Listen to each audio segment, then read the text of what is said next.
শেখ হাসিনা সরকারের পদত্যাগ ও অন্তর্বর্তী সরকার গঠনের পর থেকেই সবচেয়ে বেশি আলোচনা হচ্ছে নির্বাচন কবে এই প্রশ্ন নিয়ে। প্রায় প্রতিদিনই নতুন সরকারের উপদেষ্টারা এই প্রশ্নের মুখোমুখি হচ্ছেন। বিভিন্ন সংবাদ মাধ্যম শেখ হাসিনাকে ঠিক কিভাবে দেখাচ্ছে? শেখ হাসিনার চেয়ারের এত ক্ষমতা সবটাই ফিকে পড়ে গেল তাহলে। হাসিনাকে চুপ থাকতে হবে বলেও জানান ডক্টর মোহাম্মদ ইউনূস।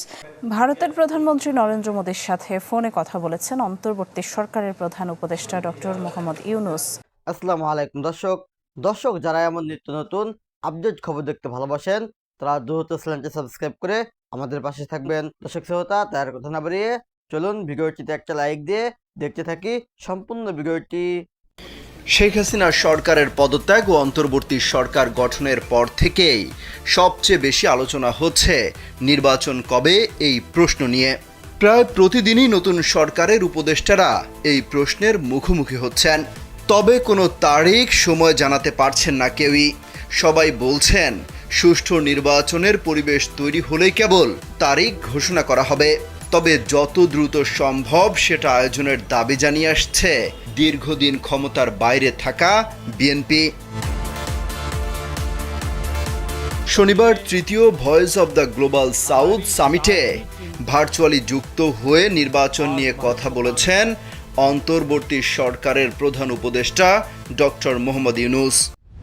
দেশের যে কোনো প্রান্ত থেকে অনলাইনে নিজেকে দক্ষ করুন ক্রিয়েটিভ আইটি ইনস্টিটিউটের সাথে। তিনি বলেছেন অন্তর্ভুক্তিমূলক ও বহুবচনবাদী গণতন্ত্র নিশ্চিতে অবাধ সুষ্ঠু অংশগ্রহণমূলক নির্বাচন করতে সরকার প্রতিশ্রুতিবদ্ধ। প্রধান উপদেষ্টা জানান, নির্বাচন ব্যবস্থা, বিচার ব্যবস্থা, স্থানীয় সরকার ব্যবস্থা, গণমাধ্যম, অর্থনীতি ও শিক্ষা ব্যবস্থার সংস্কার করা অন্তর্বর্তী সরকারের অন্যতম কাজ। এ সময় ভারতের প্রধানমন্ত্রী নরেন্দ্র মোদীকে বাংলাদেশে সফরের আমন্ত্রণ জানান ডক্টর মোহাম্মদ ইউনূস।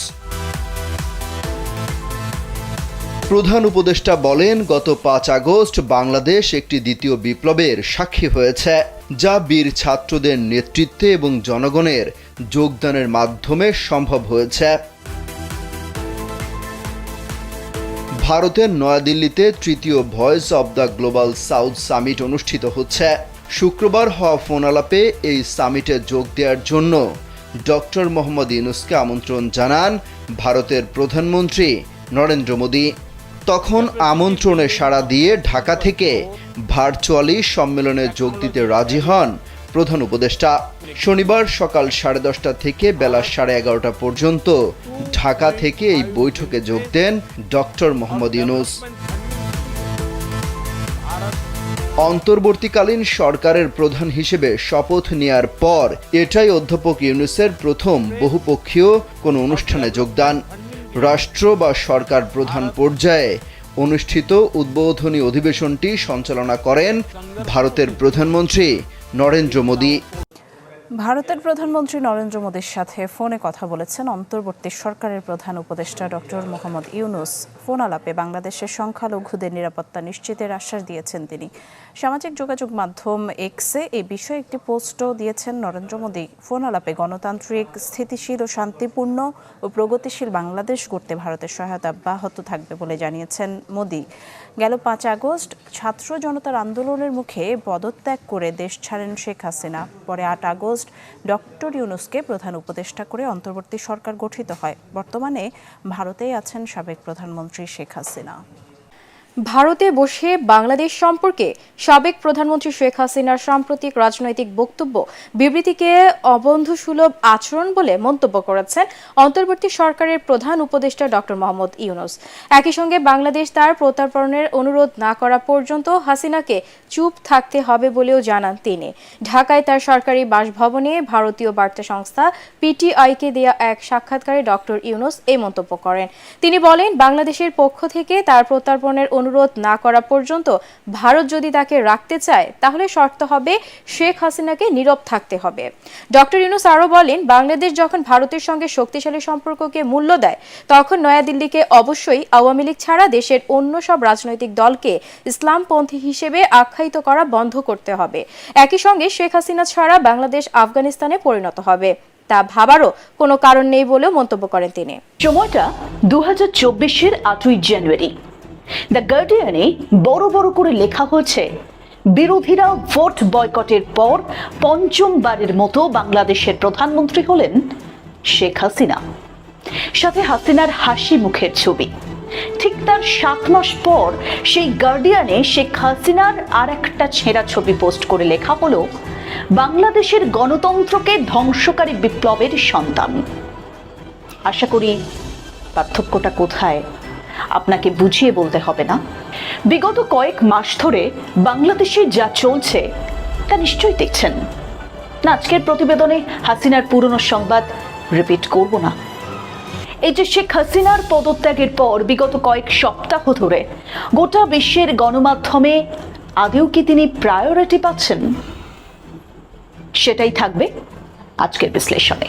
মানে শেখ হাসিনার যা দাপট ছিল, তিনি যেভাবে ভাবতেন, যেভাবে চলতেন, যেভাবে কথা বলতেন, যেভাবে থাকতেন, সেই সব কিছুই কি তাহলে ফিকে হয়ে গেল?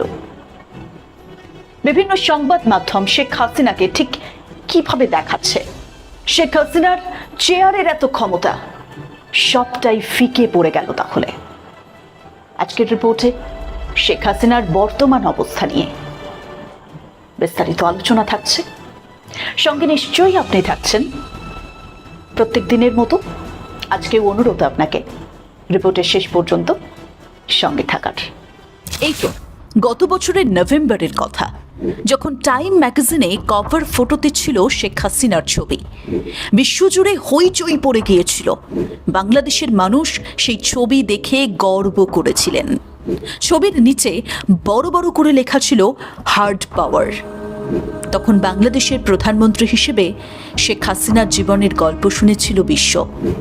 এখনো বাংলাদেশের পরিস্থিতি দেখছে মানুষ। শুধু বলতে চাইছি, ফারাকটা দেখুন। ক্ষমতা কি অদ্ভুত জিনিস না? রাজা থেকে ফকির হতে বিন্দু মাত্র সময় লাগে না। বৈশ্বিক গণমাধ্যমগুলোতে কি লেখা হচ্ছে জানেন? বাংলাদেশের লৌহ মানবীর মনে রাখার মতো পতন। বাংলাদেশ প্রবেশ করেছে অনিশ্চিত সময়। সামনে একগুচ্ছ চ্যালেঞ্জ। সবচেয়ে বেশি প্রভাবিত হবে ভারত, যে শেখ হাসিনা ট্র্যাজেডি থেকে ফিরে বাংলাদেশের নেতৃত্ব দিয়েছিলেন। ছাত্রদের প্রতিবাদ তাকে পালাতে বাধ্য করেছে। ৭৬ বছর বয়সী নেত্রীর সবচেয়ে বড় এবং শেষ সংকট। শেখ হাসিনা এমন নারী যিনি লৌহ মুষ্টি দিয়ে 15 বছর বাংলাদেশকে শাসন করেছেন। জানেন, এই হেডলাইনগুলো শুনে আপনি অবাক হচ্ছেন। জানলে আরো আশ্চর্য হবেন, ঠিক এই মুহূর্তে দাঁড়িয়ে বৈশ্বিক গণমাধ্যমগুলোতে শেখ হাসিনা চর্চাতেই নেই। অথচ এনাকে নিয়ে একসময় কত আলোচনা হতো। বিশ্বের সবচেয়ে দীর্ঘ সময়ের মহিলা নেত্রী হিসেবে কত সম্মান পেয়েছিলেন। আর আজ দেখুন, তিনি দেশ ছাড়া। আল জাজিরা বলছে হাসিনার প্রত্যর্পণের দাবি করছে বিরোধী দলগুলো।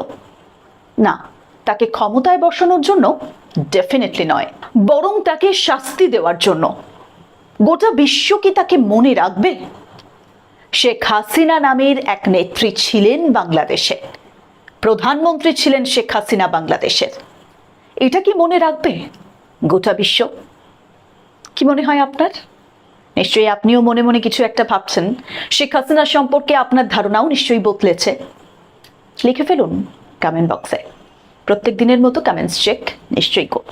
ক্ষমতার শীর্ষ থেকে এক লহমায় মাটিতে। বাংলাদেশের ছাত্র জনতার আন্দোলন বুঝিয়ে দিয়েছে, ক্ষমতা চিরস্থায়ী হয় না। এই কথাটা চিরসত্য। না হলে দেখুন না, বিশ্বের অন্যতম মহিলা প্রধানমন্ত্রী হিসেবে শেখ হাসিনার নাম কে না জানে। এখনো মানুষ কিন্তু শেখ হাসিনার নাম ভোলেনি। যদি বিগত 15 দিনে বৈশ্বিক গণমাধ্যমগুলোর দিকে তাকান, সেখানে কিন্তু শেখ হাসিনা নিয়ে খুব একটা আলোচনা দেখতে পাবেন না। বাংলাদেশে তো তাকে নিয়ে আলোচনা চলবে। এছাড়াও তিনি এখন ভারতে রয়েছেন, তাই ভারতের গণমাধ্যমেও শেখ হাসিনার খবর উঠে এসেছে এবং এখনো আসছে। আর যদি বলেন যুক্তরাজ্য, যুক্তরাষ্ট্র থেকে শুরু করে অন্যান্য উন্নত দেশের গুরুত্বপূর্ণ সংবাদ মাধ্যমের কথা, সেখানে শেখ হাসিনার বিষয়টা এখন পাস্ট বলতে পারেন। তার একটাই কারণ, শেখ হাসিনার হাতে ক্ষমতা নেই, ক্ষমতাচ্যুত হওয়ার পর তিনি কম আলোচনায় রয়েছেন। তাকে বৈশ্বিক গণমাধ্যমে আখ্যায়িত করা হচ্ছে কিভাবে জানেন? তিনি নাকি ট্রমাকে অস্ত্র বানিয়ে ক্ষমতায় এসেছিলেন, আর শেষ পর্যন্ত তা পরিণত হয়েছে লৌহ মুষ্টিতে। 1996 সালের পর শেখ হাসিনা আবার 2008 সালে বাংলাদেশের ক্ষমতায় আসেন। বিশ্লেষকরা তার এই উত্থান ট্র্যাকের সঙ্গে জুড়ে দিয়েছেন ট্র্যাজেডির কাহিনী। তার রাজনৈতিক জীবনটা ট্র্যাজেডি দ্বারা পরিচালিত। 1975 সালে তার পিতা এবং স্বাধীন বাংলাদেশের প্রথম নেতা শেখ মুজিবুর রহমানের হত্যার পর শেখ হাসিনা রাজনীতিবিদ হিসেবে বাংলাদেশের মাঠে নামেন।